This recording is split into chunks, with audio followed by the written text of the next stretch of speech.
Hi dears, എല്ലാവർക്കും പുതിയ വീഡിയോയിലേക്ക് സ്വാഗതം. ഇപ്പോൾ എല്ലായിടത്തും സ്വീറ്റ്സൊക്കെ ഉണ്ടാക്കുന്ന ടൈമല്ലേ. ഇപ്പോൾ ദീപാവലിയൊക്കെ ആണെങ്കിലും വരാറായി. അപ്പോൾ നമുക്കൊരു സ്വീറ്റ് ഉണ്ടാക്കാം. നമ്മുടെ വീട്ടിൽ തന്നെയുള്ള സാധനങ്ങൾ വെച്ചിട്ട് നല്ല ഹെൽത്തി ആയിട്ടൊരു സ്വീറ്റ് ഉണ്ടാക്കാം. അപ്പോൾ അതിന് വേണ്ടിയിട്ട് കുറച്ച് ഗോതമ്പ് പൊടി, തേങ്ങ, ശർക്കര, നെയ്യ്, 2-3 ഏലക്ക, ഇത്ര സാധനങ്ങൾ മതി നമുക്ക് സ്വീറ്റ് ഉണ്ടാക്കാനായിട്ട്. അപ്പോൾ ആദ്യമായിട്ട് ഈ ശർക്കര ഒന്ന് ഉരുക്കിയെടുക്കാൻ വേണ്ടിയിട്ട് കുറച്ച് വെള്ളം ഒഴിച്ചിട്ട് നമുക്ക് അടുപ്പിലേക്ക് വയ്ക്കാം. അതവിടെ ഇരുന്ന് ഉരുക്കി വരുമ്പോഴത്തേനും നമ്മൾ ഏത് പാത്രത്തിലേക്കാണോ ഇപ്പോൾ ഈ സ്വീറ്റ് ഉണ്ടാക്കിയിട്ട് കട്ട് ചെയ്തെടുക്കാൻ പാകത്തിന് വയ്ക്കാൻ പറ്റിയൊരു പാത്രം എടുക്കുക. ഇപ്പോൾ ഞാനിത് എടുത്തു എന്നുള്ളൂ. സ്റ്റീലിൻ്റെ സാധാ വട്ടത്തിലുള്ള പ്ലേറ്റ് എടുത്താലും മതി. അപ്പോൾ ഇത് കണ്ടപ്പോൾ ഞാനൊന്ന് എടുത്തെന്നുള്ളൂ. പിന്നെ അതാ ശർക്കരയൊക്കെ ഉരുക്കി വന്നിട്ടുണ്ട്. ഇനി നമുക്ക് ഒരു പാൻ വെച്ചിട്ട് പാൻ ഒന്ന് ചൂടാകുമ്പോൾ അതിലേക്ക് എടുത്തു വെച്ചിട്ടുള്ള ഗോതമ്പ് പൊടി ഇട്ട് കൊടുക്കാം കേട്ടോ. അപ്പോൾ ഈ ഗോതമ്പ് പൊടി ഞാൻ നമ്മുടെ സാധാ ഗോതമ്പിൻ്റെ പൊടിയാണ് എടുത്തത്. ആട്ട, മൈദ ഒന്നുമല്ല, സാധാ ഗോതമ്പിൻ്റെ പൊടി. ഇനി ഇത് തന്നെ ആട്ട വെച്ചിട്ടോ മൈദ വെച്ചിട്ടൊക്കെ ചെയ്യണവർക്ക് അങ്ങനെയും ചെയ്യാം. ഞാനിപ്പോൾ നമ്മുടെ തവിടൊക്കെ കളയാത്ത സാധാ ഗോതമ്പ് പൊടി തന്നെയാണ് എടുത്തത്. അതാകുമ്പോൾ ഒന്നുകൂടി ഹെൽത്തി ആണല്ലോ. എന്നിട്ട് അത് നന്നായിട്ടൊന്ന് റോസ്റ്റ് ചെയ്തെടുക്കാം കേട്ടോ. അപ്പോൾ നമുക്ക് ഇതിങ്ങനെ വറുത്ത് വരുമ്പോൾ അറിയാൻ പറ്റും, ഇതിൻ്റെ സ്മെല്ല് മാറി നല്ലൊരു വറുത്ത വാസന കിട്ടും. അപ്പോൾ അതുവരെ അതൊന്ന് വറുത്തെടുക്കാം. എന്നിട്ട് ഇതിലേക്ക് നമുക്കിതിൻ്റെ ആ പാകം ഒരു സ്മെല്ല് വന്നു കഴിയുമ്പോൾ തേങ്ങ ഇട്ട് കൊടുക്കാം. പിന്നെ തേങ്ങയും കൂടി ഇട്ടിട്ട് ഒരു 3-4 മിനിറ്റ് കൂടി അങ്ങനെ ഒന്ന് ഇളക്കി എടുക്കുക. അപ്പോൾ തേങ്ങയിലത്തെ ജലാംശമൊക്കെ ഒന്ന് പോയിട്ട് ഈ പൊടിയായിട്ട് നല്ല സെറ്റായിട്ട് വരും. സിമ്പിളായിട്ട് ഉണ്ടാക്കാൻ പറ്റിയ ഒരു സ്വീറ്റ് റെസിപ്പി ആട്ടോ. ആർക്ക് വേണമെങ്കിലും ഉണ്ടാക്കാൻ പറ്റും. പിന്നെ ഇതിൻ്റെ നമ്മളൊരു സ്വീറ്റ് ഉണ്ടാക്കണമല്ലേ, അപ്പോൾ എല്ലാ ടേസ്റ്റും ഒന്ന് ബാലൻസ് ആവാൻ വേണ്ടി ഒരു നുള്ളു ഉപ്പാണ് കേട്ടോ ഇപ്പോൾ ഇട്ട് കൊടുത്തത്. എന്നിട്ട് ആ ഉപ്പും എല്ലായിടത്തേക്കും ആവാനായിട്ടൊന്ന് മിക്സ് ചെയ്തെടുത്തിട്ട് ഇനി നമുക്ക് ഇതിലിട്ടേക്ക് ശർക്കര പാനി ഒഴിച്ചു കൊടുക്കണം. അപ്പോൾ അത് അരിച്ച് വേണം ഒഴിച്ചു കൊടുക്കാൻ.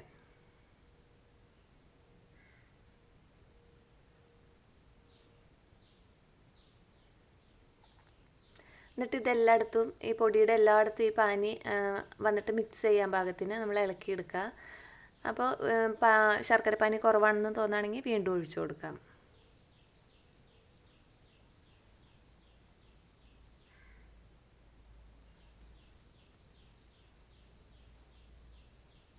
അങ്ങനെ ഇത് എല്ലായിടത്തേക്കും മിക്സ് ചെയ്തിട്ട് ഒരു പൊടിയുടെ ഒരു തരി പോലും മധുരം കിട്ടാത്തതായിട്ടുണ്ടാവരുത്. ആ രീതിക്ക് എല്ലായിടവും ഇളക്കി കൂട്ടിയെടുക്കുക.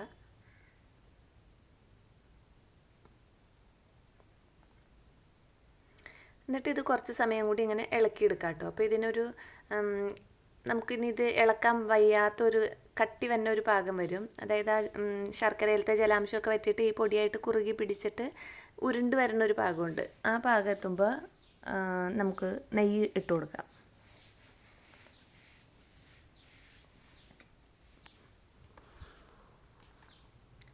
ഞാനിപ്പോൾ 2 ടേബിൾ സ്പൂൺ നെയ്യാട്ടും ഇട്ട് കൊടുത്തത്. അതിപ്പോൾ കൂട്ടിയോ കുറച്ചോ അവരവരുടെ ഇഷ്ടത്തിന് ഇട്ട് കൊടുക്കുക.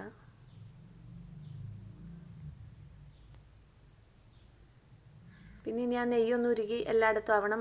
ഇതേപോലെ തന്നെ ഈ പൊടിയുടെ എല്ലാ ഭാഗത്തും ആ നെയ്യിൻ്റെ ഒരു ടേസ്റ്റും ആ ഒരു വാസനയൊക്കെ പിടിക്കാൻ വേണ്ടിയിട്ട് വീണ്ടും ഒന്നും കൂടി ഇളക്കി കൂട്ടിയെടുക്കുക.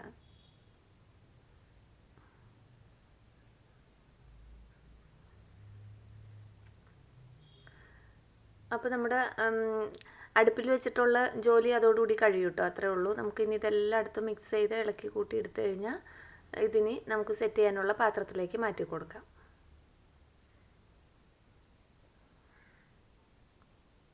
ഈ പാത്രത്തിൽ വേണമെങ്കിൽ നെയ്യ് തടവി കൊടുക്കാം. ഞാൻ ഇപ്പോൾ നെയ്യൊന്നും തടവിയിട്ടില്ല, അല്ലാതെ തന്നെ നമുക്കത് ഇളക്കി കിട്ടും. അതല്ല ഇനിയിപ്പോൾ നമ്മുടെ കയ്യിൽ കാഷ്യൂനട്ടോ ബദാമൊക്കെ അരിഞ്ഞതുണ്ടെങ്കിൽ ഈ അടിയിൽ ഇപ്പോൾ നമ്മൾ ഈ ബാറ്റർ ഇതിലേക്ക് ഇടുന്നതിന് മുമ്പായിട്ട് അതിൻ്റെ അടിയിലൊന്ന് കുറച്ച് ഇട്ട് കൊടുത്തിട്ട് അതിൻ്റെ മുകളിലേക്ക് നമുക്ക് ഈ കൂട്ടിട്ട് കൊടുത്തിട്ട് മിക്സ് ചെയ്ത് നിരപ്പാക്കി എല്ലായിടത്തും ആക്കിയെടുക്കാം. അപ്പോൾ ഇത് ഞാനൊരു സ്പൂൺ വെച്ചിട്ടാണ് ഇങ്ങനെ പരത്തി എല്ലായിടത്തേക്കും ആക്കണത്. അപ്പോൾ ഈ സ്പൂണിൻ്റെ അടിയിൽ വേണമെങ്കിൽ കുറച്ച് നെയ്യ് തേച്ച് കൊടുക്കുകയാണെങ്കിൽ ഇങ്ങനെ ഒട്ടിപ്പിടിക്കാതെ വേഗം ആക്കിയെടുക്കാൻ പറ്റും കേട്ടോ. ഇതിപ്പോൾ ഇങ്ങനെ തന്നെ ഷേപ്പ് ആക്കണമെന്നില്ല. ഇത് നമുക്ക് ഉരുട്ടിയിട്ട് കയ്യിൽ ചെറിയ ബോൾസ് ആക്കിയിട്ട് കയ്യിൻ്റെ വെള്ളയിൽ വെച്ചിട്ട് ജസ്റ്റ് ഒന്ന് പ്രസ് ചെയ്ത് വട്ടത്തിലാക്കിയും അങ്ങനെ എടുക്കാം. ഞാനിപ്പോൾ ഇങ്ങനെ കട്ട് ചെയ്തു എന്നുള്ളൂ. പിന്നെ ഇത് നമുക്ക് തണുത്ത് കഴിയുമ്പോൾ വിട്ട് കിട്ടാൻ വേണ്ടിയിട്ട് ഒന്ന് കട്ട് ചെയ്ത് വെച്ചേക്കാം.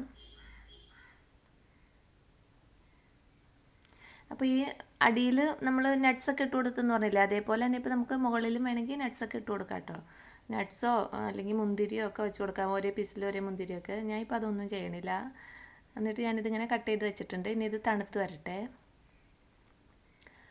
ഇത് തണുത്ത് കഴിയുമ്പോൾ നമുക്ക് വേറൊരു പാത്രത്തിലേക്ക് മാറ്റിയെടുക്കാം.